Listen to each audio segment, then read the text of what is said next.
একঘেয়েমি কুমড়োর নিরামিষ খেতে ভালো না লাগলে এইভাবে কুমড়ো নিরামিষ রান্না করে দেখুন, খেতে দুর্দান্ত হয়। নমস্কার বন্ধুরা, রুচির কিচেনে সবাইকে স্বাগত জানাই।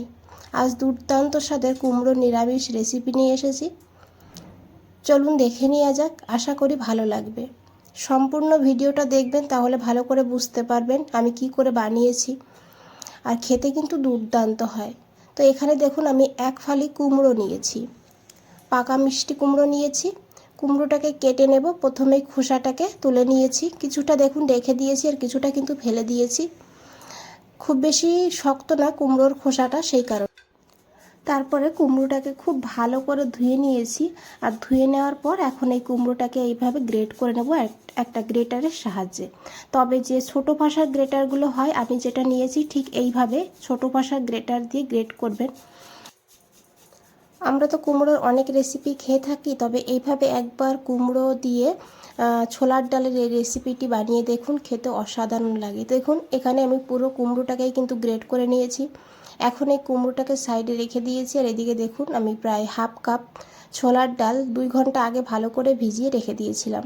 হাতে যদি সময় না থাকে তাহলে আপনারা 1 ঘন্টা আগে গরম জলে ভিজিয়ে রাখতে পারেন। ডালটা বেশ ভালোভাবে ভিজে গিয়েছে। এখন এই ডালটাকে একটা মিক্সচার গ্রাইন্ডারের মধ্যে দিয়ে দিয়েছি। এখন এর সঙ্গে অল্প করে একটু আদা দিয়েছি আর একটা কাঁচা লঙ্কা। জল দেব না, জল ছাড়াই ডালটাকে কিন্তু বেটে নেবো এইভাবে একটু শুকনো শুকনো করে। দেখুন কিভাবে বেটেছি।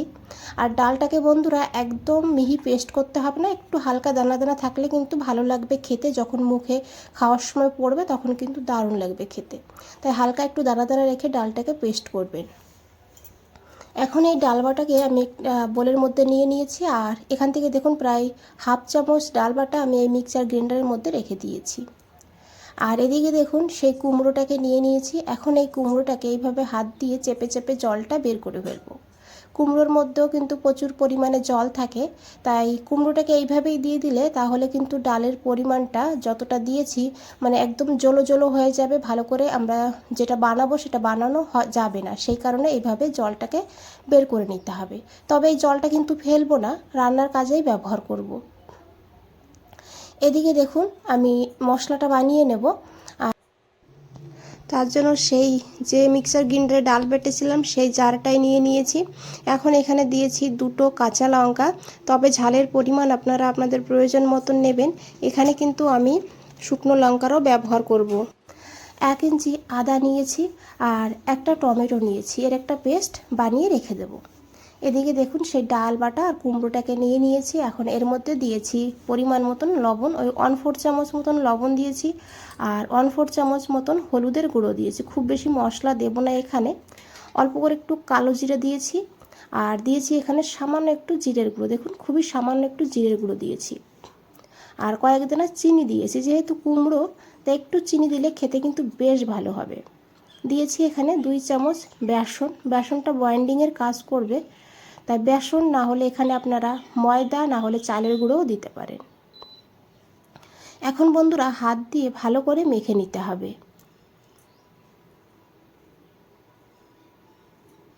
দেখুন খুব ভালো করে মেখে নিয়েছি।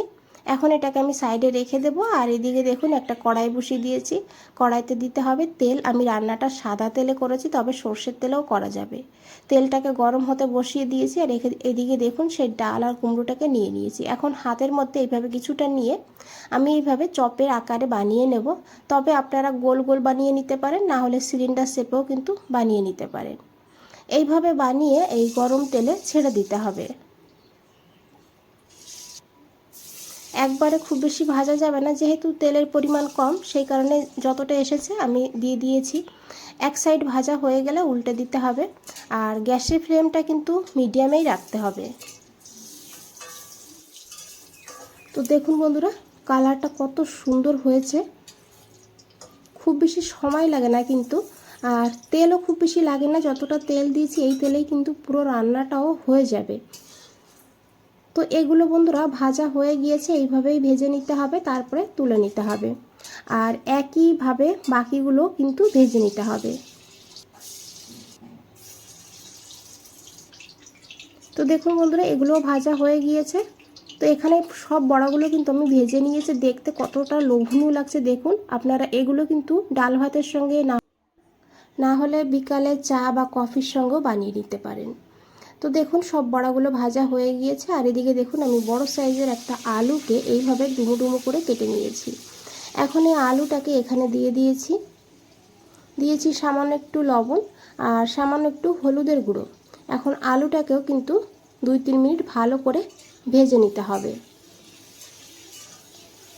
বন্ধুরা একবার হলেও আমার এই পদ্ধতিতে কুমড়ো আলুর নিরামিষ তরকারি রান্না করে দেখুন, তারপরে কমেন্টসে জানান কেমন লেগেছে। আর এইভাবে রান্না করলে যারা কুমড়ো খেতে চায় না তারাও কিন্তু চেটে পুটে খাবে। আলুগুলো ভাজা হয়ে গিয়েছে, তুলে নিয়েছি। এই তেলের মধ্যে 1/2 চামচ গোটা জিরে দিয়েছি, একটা শুকনো লঙ্কা আর একটা তেজপাতা। এখন এই ফোড়নটাকে ভালো করে ভেজে নেব। তারপরে এখানে সামান্য একটু হিং দেবো, যেহেতু নিরামিষ তাই একটু হিং দিলে খুব সুন্দর একটা ফ্লেভার হবে। হিংটাকে দেওয়ার সঙ্গে সঙ্গে এখানে সেই বানিয়ে রাখা মশলাটা দিয়ে দিয়েছি। এখন এই মশলাটাকে ভালো করে কষিয়ে নিতে হবে 2 মিনিট। তারপরে এখানে সেই কুমড়োর থেকে যে জলটা বেরিয়েছিল সেই কুমড়োর জলটা দিয়ে দিতে হবে। দিয়েছি 1/2 চামচ জিরের গুঁড়ো, 1/2 চামচ ধনিয়ার গুঁড়ো, 1/2 চামচ লঙ্কার গুঁড়ো। তবে ঝালের পরিমাণ আপনারা আপনাদের প্রয়োজন মতন নেবেন, আমি আগেই বলেছি। আর 1/2 চামচ হলুদের গুঁড়ো দিয়েছি, এখানে পরিমাণ মতন লবণ। এখন এই মশলাটাকে আবারও 2-3 মিনিট ভালো করে কষিয়ে নিতে হবে। তো দেখুন এখানে মশলার থেকে তেল ছাড়তে শুরু করে দিয়েছে। এখানে এইভাবে অল্প অল্প গরম জল দিয়ে মশলাটাকে কিন্তু ভালো করে কষাতে হবে। মশলাটা যদি ভালো করে কষানো হয় রান্নার স্বাদটা কিন্তু অনেকটাই বেড়ে যায়। তো দেখুন মশলাটা পুরোপুরিভাবে কষানো হয়ে গিয়েছে বন্ধুরা। এখন এখানে দিতে হবে ভেজে রাখা আলুটাকে দিয়ে ভালো করে কষিয়ে নিতে হবে মশলার সঙ্গে। আর রেসিপিটা দেখে যদি একটু ভালো লেগে থাকে একটা লাইক করে দেবেন, চ্যানেলটাকে সাবস্ক্রাইব করে পাশে থাকবেন, কমেন্টসে জানাবেন কেমন লেগেছে। এখানে দিয়ে দিয়েছি পরিমাণ মতন গরম জল। জলটা একটু বেশি করে দিতে হবে কারণ এখানে বড়া দেবো সেই কারণে। তো আমার মনে হলো আরও একটু জল লাগবে তাই আরও একটু জল দিয়ে দিয়েছি। জলটা এখানে দেওয়ার পর ঝোলটা ফুটতে শুরু করে দিয়েছে। ঢাকা দিয়ে 5 মিনিট রান্না করে নিয়েছি। 5 মিনিট পর ঢাকনাটা সরিয়ে নিয়েছি। এখন একবার খুব ভালো করে মিশিয়ে নেব।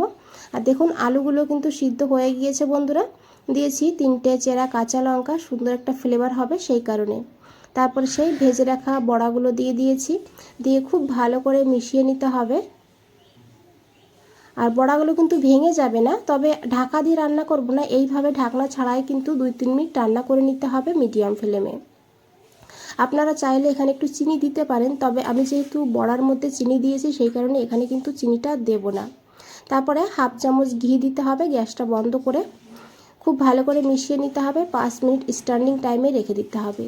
খেতে কিন্তু অসাধারণ হয়। দেখুন কালারটা কতটা সুন্দর হয়েছে। একবার হলেও বানিয়ে দেখবেন, তারপরে কমেন্টসে জানাবেন কেমন লেগেছে। বন্ধুরা আজ তাহলে এই পর্যন্তই, ফিরে আসছি নতুন কোনো রেসিপি নিয়ে।